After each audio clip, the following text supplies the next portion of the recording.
Good morning, and thank you for joining us. I'm Jennifer Homendy, and I am the chair of the National Transportation Safety Board, and with me today is Joe Gordon. He is our supervisory rail accident investigator, and he was the investigator that's in charge of this investigation. Today, the NTSB released the final report of our investigation into the derailment of the Washington Metropolitan Area Transit Authority, or WMATA, train near Roslyn Station in Arlington, Virginia on October 12, 2021. The train was carrying 187 passengers at the time. As we stated shortly after the incident, and you'll see in this brief video, our investigation determined the wheels on the fourth rail car of train 407 migrated outward to the point where they exceeded the width of the track.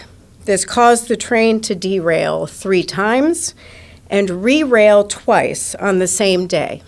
Now, I'll have additional comments, but first I'm going to turn to this brief video.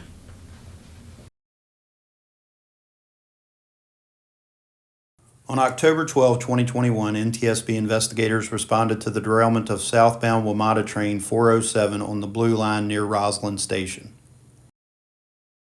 The train derailed at 4:49 p.m. at the switch about 166 feet south of Roslyn Station, where the Blue Line separates from the Orange and Silver Lines. Passengers evacuated on foot south to the Arlington Cemetery Station. Investigators found evidence that train 407 had derailed but then gotten back onto the tracks or re-railed on its prior trip at rail crossovers at 2 additional locations. Northbound at Arlington Cemetery Station at 3:24 p.m. and westbound at Largo Town Center Station at 4:13 p.m. Surveillance cameras at Arlington Cemetery Station and Largo Town Center Station captured the previous derailments on video. The video from the Arlington Cemetery Station shows the 5th rail car experiencing vertical body disturbance as its rear truck derails and then re-rails. The movement can be seen at the top of the rail car.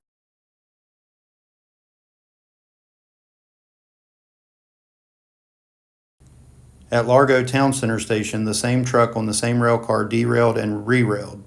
Because the train was traveling in the opposite direction, it was the lead truck of the 4th rail car. Note the dust visible under the train, consistent with the derailed wheels disturbing the concrete under the rails. By design, the width of WMATA's railcar wheel set should not exceed 53 3/8 inches. However, investigators found that the distance between the wheels on the derailed wheel set was about 2 inches more than allowed by design specification. Laboratory examination found that the extra width was a result of wheel migration, the gradual movement of wheels on the axle. As the widened wheel set on the rear axle of the truck approached the switch points of the Arlington Cemetery crossover, the wheel set derailed to the left in the switch point area where trains on track 1 can be diverted to track 2. The switch was set for trains to pass straight through on track 1. The wheel set remained derailed until it reached the frog area of the next switch where trains from track 2 can pass on to track 1. The rails leading from track 2 into track 1 pushed the wheel set back into position on the rails. The derailment and re-railment at Largo Town Center happened the same way. In the Roslyn Station derailment, the train was still traveling in the opposite direction from the derailment at Arlington Cemetery, and the front axle of the lead truck on the 4th rail car derailed. The widened wheel set derailed at the switch where the Blue Line separates from the Orange and Silver Line, which is not a part of a crossover. Because there was no crossover leading back to the Blue Line to guide the derailed wheel set back onto the track, the train remained derailed. The derailments occurred in the switch areas because fastening and bracing makes the track structure stiffer in these locations. The increased stiffness of the track structure forced the widened wheel set upward and off the rails. In response to the derailment and subsequent NTSB investigation, WMATA removed all 7,000 series rail cars from service and inspected all 2,992 of their wheel sets. During these inspections, WMATA identified about 50 wheel sets that exceeded the maximum allowable width. In the 4 years prior to the derailment, WMATA had identified about 30 other wheel sets for a total of 80 wheel sets that exceeded the maximum allowable width. None of the other wide wheel sets showed wheel migration as severe as the roughly 2 inches observed on the accident wheel set. Wheel sets are assembled by press-fitting wheels onto axles. In press-fitting, the axle diameter is greater than the wheel bore. The difference is called interference. The resulting joint or interference fit is held together by friction. Analysis of the widened wheel set found that the wheel sets assembled with the greater interference were more resistant to wheel migration. WMATA increased the specified interference for 7,000 series wheel sets and began replacing wheel sets in July of 2023, with the replacement of wheel sets for the entire fleet scheduled to take 3 years. WMATA has gradually been returning 7,000 series rail cars to service. They physically inspect wheel set widths every 30 days on rail cars using the original wheel sets and every 60 days for rail cars with the new wheel sets.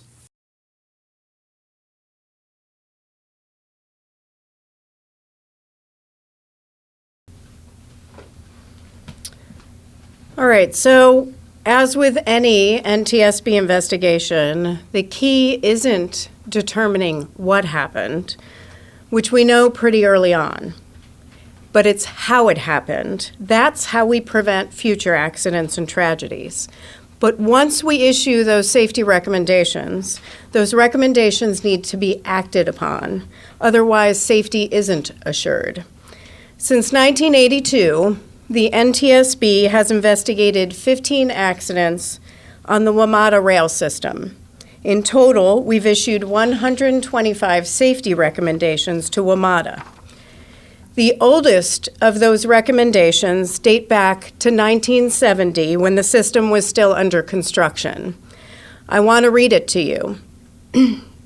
We recommended to WMATA to develop the capability within your organization for system safety engineering. We often call it SMS now, and apply system safety principles to all aspects of the proposed rail system. And here's the key: to identify, assess, and correct those deficiencies identified by the analysis. Since that recommendation was issued in 1970, we've consistently identified WMATA's failure to adequately assess and mitigate safety risk, WMATA's poor safety culture, and the failure of our federal government to oversee, regulate, and enforce safety on our nation's public rail transit systems, which are responsible for safely transporting millions of passengers daily. WMATA alone transports an average of 287,000 people every day. Now, I want to read one more line from another report. This investigation was from our 2009 Fort Totten investigation, and that tragedy resulted in the death of 9 people. It also injured 52 others. This line from 2009 applies to today, years later. Shortcomings in WMATA's internal communications, in its recognition of hazards, its assessment of risk from those hazards, and its implementation of corrective actions are all evidence of an ineffective safety culture within the organization. Again, that was from 2009. You could take that line and apply it to today. It's the same story again and again since 1970. In case after case, WMATA struggles to proactively identify safety hazards, including low probability, high consequence risk. When they do identify hazards, they're not communicated within the organization. Mitigations are put in place, but then those mitigations are not monitored or measured for effectiveness. And the hazards themselves aren't tracked to see if there's a trend over time and to see if more actions need to be taken. This accident is no exception. Our investigation found that WMATA has known about the risk of wheel migration since at least 2014 in the legacy fleet, which predated the 7000 series. WMATA contracted a study to evaluate the issue in 2015. While that study was underway, they began receiving the 7000 series railcars. WMATA then identified wheel migration in the 7000 series beginning in March 2017, while they were still trying to figure out what they saw in 2014. 3 months later, WMATA changed its spec to address the wheel migration issue by increasing the mounting forces on the wheel set. At the time they adopted the new spec, WMATA had already received 493 rail cars out of a total of 749 in the 7000 series. That's about 66% of rail cars that they had received. Instead of replacing the wheel sets to the new specs, as they're doing today, they chose to leave 66% of the 7000 series rail cars with the old spec in service, including this rail car, and put the rest of the 7000 series under a new spec. So the original spec from the original fleet, which came from the pre-7000 fleet, was a pressing tonnage of 55 to 80 tons. That's pressing force. It was then increased under a new spec in June 2017 to 65 to 95 tons. Today, it's now 80 to 120. I'm going to go over that in a second. What this means is on the day of this incident and today, the 7000 series rail cars are operating under two different specs. So on the day of this incident, 493 rail cars met the old spec, the 200, and then 255 met the new spec. But they continued, even under the new spec, to see wheel migration. And those rail cars remained in service transporting passengers.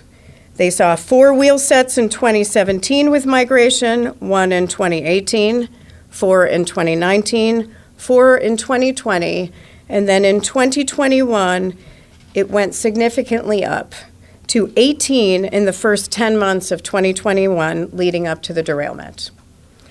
That's a total of 31 wheel sets. Post-derailment, as we stated in the video, WMATA identified an additional 50 wheel sets that were out of spec as a result of our investigation. Had WMATA conducted a trend analysis to ensure the risk mitigations they put in place were effective, this incident may have been prevented. And let me repeat that. This incident, and I say this often, was 100% preventable. There are no accidents in transportation. We always see actions that could have been taken and should be taken proactively to ensure safety. But it only takes one to result in a catastrophic event like we saw in Fort Totten in 2009, or like we saw 9 years ago in L'Enfant Plaza just beneath this building. I'll note the anniversary of the L'Enfant Plaza tragedy, which killed 1 passenger and injured 91 others, is next week. Now, I want to make clear, when you read the report, you'll see that the WMATA leadership at the time said they knew nothing about wheel migration. There are new leaders, and I'll talk about some of the work we've done with Randy and the new leaders at WMATA. But the fact that they knew nothing, which is a repeat issue for WMATA, is a symptom of a poor safety culture. I say this often and I'll say it again.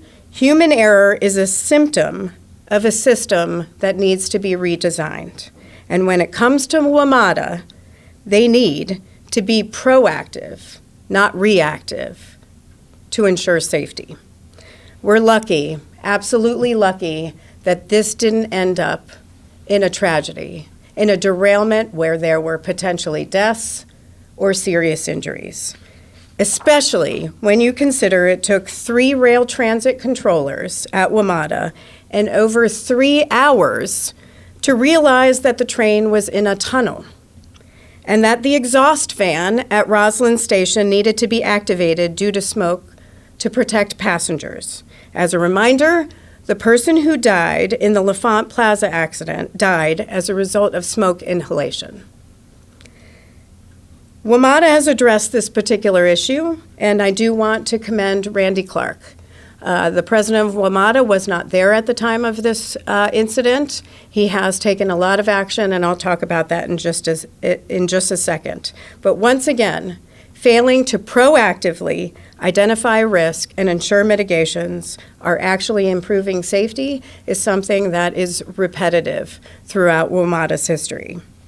Now, NTSB has investigated 85 rail transit accidents since 1967, which has resulted in 70 deaths and over 2,600 injuries. I want to be clear that operators like WMATA are absolutely responsible for ensuring the safety of their systems. But when they can't, or they won't, or when there are repeated safety issues, it's up to federal and state governments to take action to ensure safety of public citizens. The Fixing America's Surface Transportation, or FAST Act of 2015, gave DOT, in particular the FTA, the authority to regulate and enforce safety standards for public transit systems. To date, they have not exercised this authority. I will note that the FAST Act also stated that in exercising that authority, U.S. DOT should consider relevant NTSB recommendations asking DOT to act and to implement minimum safety standards and to enforce those safety standards. Those recommendations for the NTSB go back to 1978. That is the first time we called on DOT and FTA to regulate safety and to enforce safety. And yet here we are today with unenforceable voluntary safety standards in what we call a National Public Transportation Safety Plan. As a result, there are no enforceable federal standards for the Washington Metro Rail Safety Commission to hold WMATA accountable. Let me put a finer point on this. If I wanted to haul a freight train full of coal through West Virginia today, there is a large book of federal standards I'd have to abide by. But if I want to operate a transit train loaded with passengers at rush hour in the nation's capital, there are no federal minimal standards required. None. FTA's failure to take their authority seriously is evident in their party submission to the NTSB. Their party submission states, "It would be our recommendation to NTSB to prevent similar events, to encourage all transit agencies operating heavy rail transit cars exceeding 20,000 pounds to increase the interference fit and press force on wheel sets to freight rail industry standards," which WMATA has done. But you don't need to recommend it if you're FTA. You don't need to encourage it. You need to mandate it. You have the authority to do so, just like we do for every other mode of transportation: aviation, marine, pipeline, highways, freight and intercity passenger rail. They're all regulated, and those regulations are enforceable. So I'm calling on FTA to take immediate action to regulate and enforce safety on our nation's public transit rail systems. That is something, again, we have recommended over and over and over again since the 1970s. Thankfully, Congress listened, gave FTA authority. Now FTA has to act. Before I take questions, I do want to acknowledge the parties to the investigation. And I want to thank them, commend them actually, for taking corrective action. This is the benefit of the party system we often talk about at NTSB, where we designate parties after investigations so we can get factual information and work through factual information surrounding that investigation with the help of the parties. They are not part of the analysis. We are an independent authority. We are the sole responsible entity for the analysis. But parties are key to ensuring we have the factual information, but at the same time, the benefit to them is they get the investigative information we are identifying immediately in our investigation, so they don't have to wait for a final report to come out. They can take action well before then. And so I do want to commend the Washington Metropolitan Area Transit Authority. I want to commend Randy Clark for taking this seriously, for putting a lot of measures in place, all of which are detailed in our report. There were a lot of post-accident actions that WMATA took, and I think that's key. I really want to commend them for that. We don't always get that during an investigation, and he really took this seriously. I also want to thank the Federal Transit Administration. I've had great discussions with Nuria Fernandez. She is an excellent safety representative at DOT. Certainly, the Deputy Secretary of Transportation and the Secretary of Transportation are all focused on safety, so we will look forward to working with them in our continued partnership and shared goal of ensuring safety. I want to thank the Washington Metro Rail Safety Commission, who has the oversight authority over Metro, or WMATA. They have also worked very well with us over the years. And then I want to thank Kawasaki Railcar, ORX, the wheelset manufacturer, who literally opened up their doors for us to do testing, and the Amalgamated Transit Union, which represents WMATA's number of workers at WMATA. Finally, I do want to acknowledge the heroes of any incident or tragedy that we investigate. Without them, the NTSB's work would not be possible. In this instance, I want to thank the Arlington County Fire Department and the Metro Transit Police Department for ensuring the safety of the 187 passengers and the crew on that day. So with that, I'd be happy to take questions. I'd ask that you share your name and your affiliation. Please allow me to call on you. One question. If you have more questions, we'll come back and do more rounds. Joe had some surgery a little while back, and so I'm sure we'll ensure his safety right now. Sorry, I just wanted One more time, name and affiliate. Associated Press. I just wanted to know that what you were saying about the FTA, the sort of hole that you've identified here, my words, not yours, but public transit rail systems. The FTA has the authority to basically give orders, but they're not. So the FTA, and the reason why I specify rail is there are federal standards for bus operations. With rail. So rail specifically. Urban rail. Yes, urban rail. Heavy rail when it comes to intercity passenger rail and Amtrak. Long Island Railroad. They're all under FRA. So commuter rail is under Federal Railroad Administration. There are federal standards for how they're operated. But for transit in particular, there are no federal standards by FTA to ensure their safety.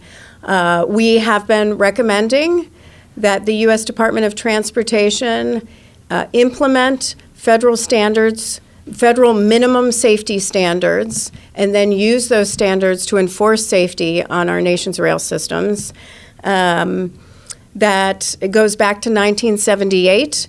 The DOT, several decades later, submitted a legislative proposal to Congress.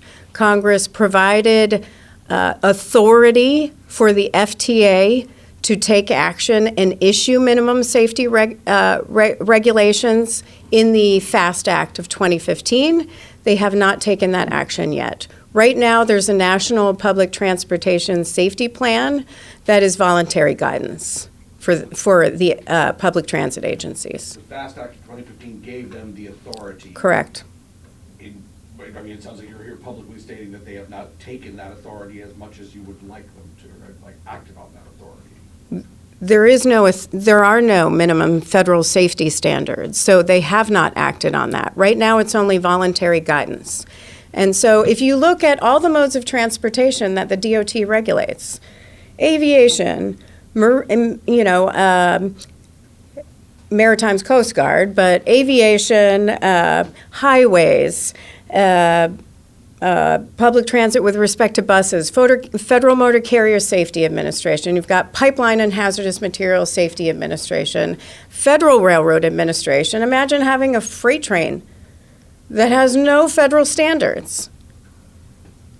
And we're not talking intra-city rail, the commuter rails, as you said. Those are covered by something else. They are. They have Federal Railroad Administration standards under, there are certain standards under the FRA that they're governed by. Yes, oh, sorry.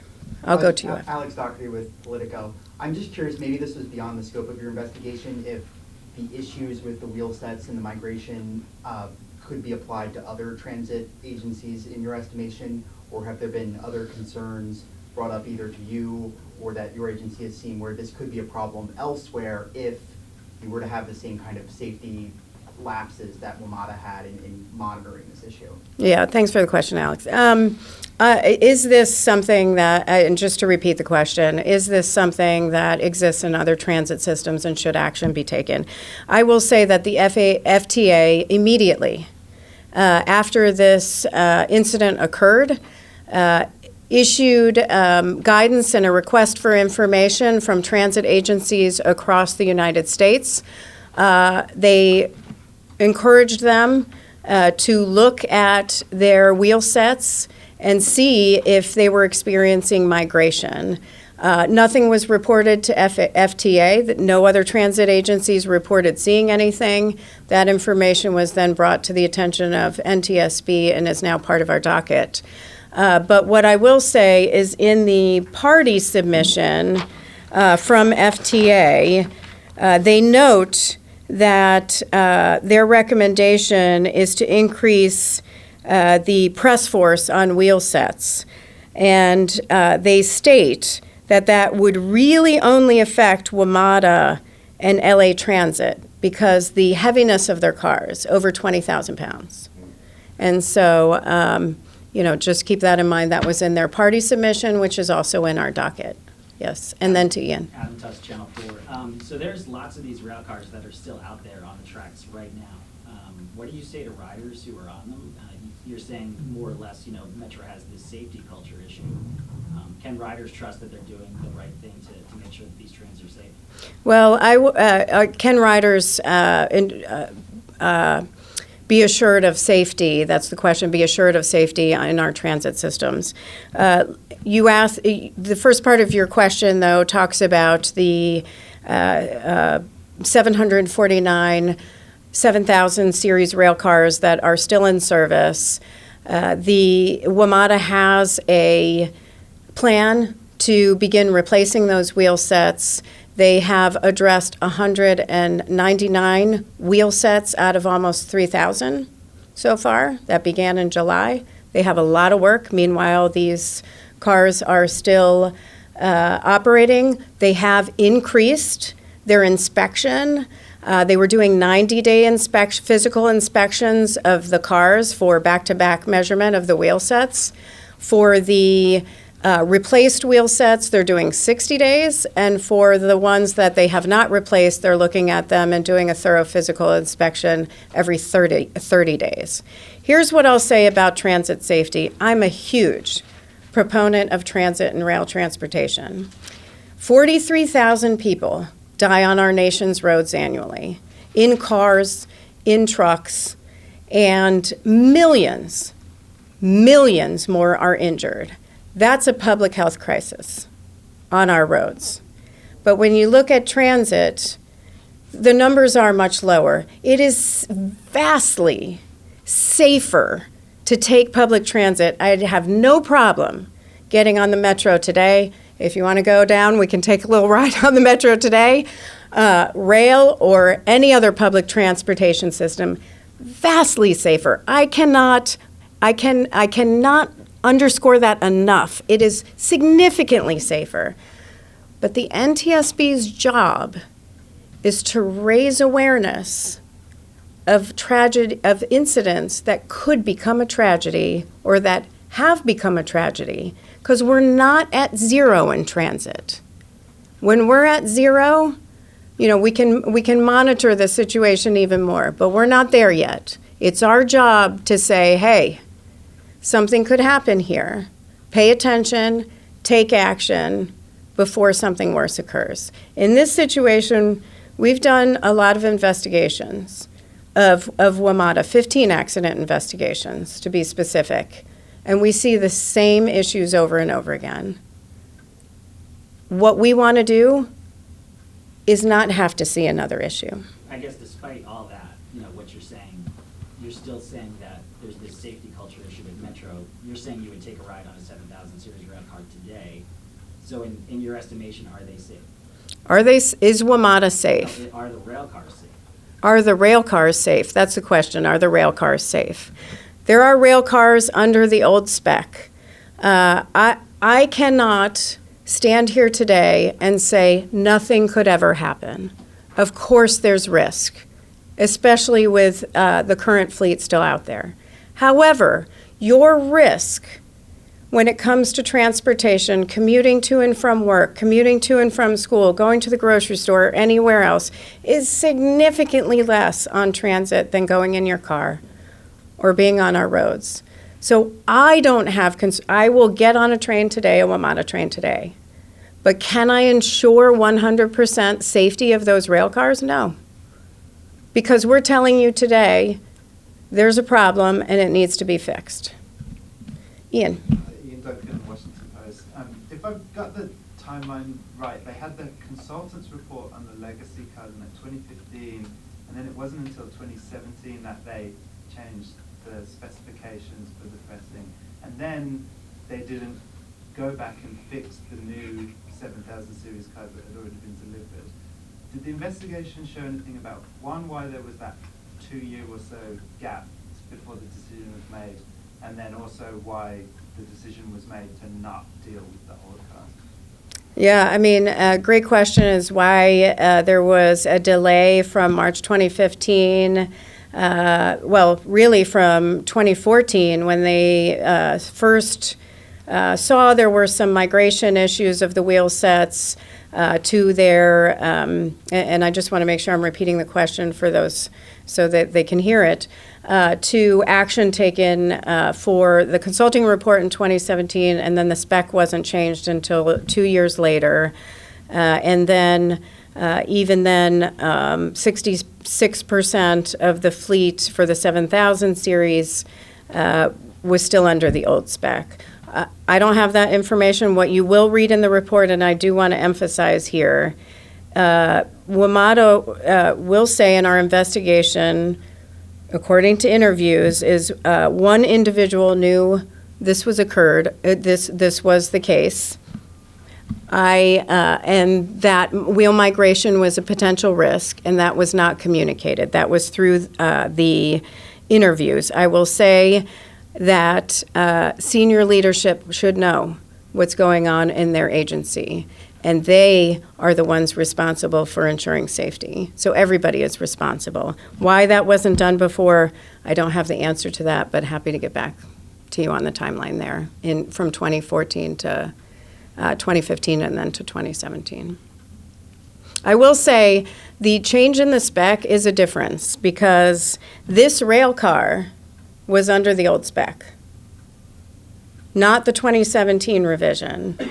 the first spec, the old spec, the original one that predates the 7000 series that they maintained in the 7000 series. And that was for a lesser pressing force. The greater the pressing force on those wheel sets, the greater safety is assured. And so the new spec had a greater tonnage, and now this even newer one is in line with freight rail standards of 80 to 120 tons. Yes? In your investigation, is there anything with Kawasaki that comes up in terms of the way that they built these, or was this all they were just following Metro's recommendations for how to put these rail cars together? In other words, is there anything that they should have caught that potentially they did?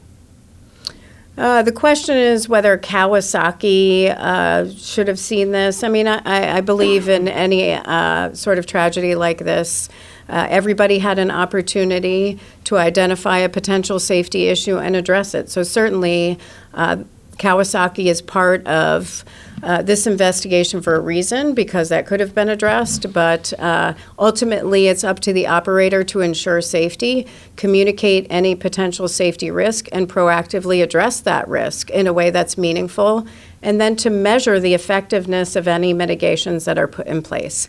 And that was on WMATA. What was the number you gave us for the number of wheel sets that have been replaced so far?